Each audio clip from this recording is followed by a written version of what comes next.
28/6/2024 సాయంత్రం 5:30 గంటల కాలం నందు దొడగట్ల కూరాకుల తోట మధ్యలో చెల్విగొడ్ల కొండ ఏరియాలో ఒక మగ వ్యక్తి యొక్క శవము 30 సంవత్సరాలు సుమారు 35 సంవత్సరాలు ఉన్నాయి వ్యక్తిని ఎవరో గొంతు కోసి చంపేసినారని మనకు తెలియజేసినారు.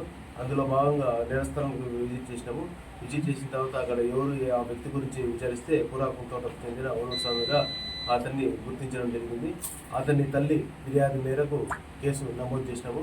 దీనిలో ఎవరైతే చంపినారో ఏమనే సమాచారం కనుగొనడానికి మన కుందుర్పి ఎస్ఐ గారు, తర్వాత కమ్మదూరు ఎస్ఐ గారు, మన సిబ్బంది, మా పోలీస్ స్టేషన్ సిబ్బంది అందరూ కూడా విచారణ చేసి అతన్ని పట్టుకొని అతన్ని విచారణ చేస్తే అతన్ని వచ్చి వాళ్ళ సొంతము అక్క తమ్ముడే ఇతని వీళ్ళవాడు.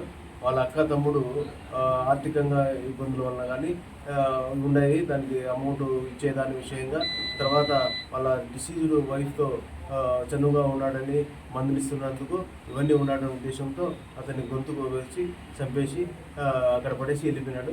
తర్వాత ఈరోజు అతన్ని అరెస్ట్ చేసి అతన్ని కోర్టుకు హాజరుపెట్టారు. చనిపోయిన వ్యక్తి యొక్క భార్యతో చనువు ఉండాలని, తర్వాత ఆర్థిక ఇబ్బందులతో అతని యొక్క ప్రామిస్ నోటును చిన్నపిల్లవాడు ఉన్నప్పుడే చించేశాడని, ఆ డబ్బులు కూడా అడుగుతుంటే ఇవ్వకుండా ఇతనికి దండిస్తున్నాడని ఉద్దేశంతో మనసులో పెట్టుకొని ఆ పిల్లవాడు అతన్ని చంపేసినాడు.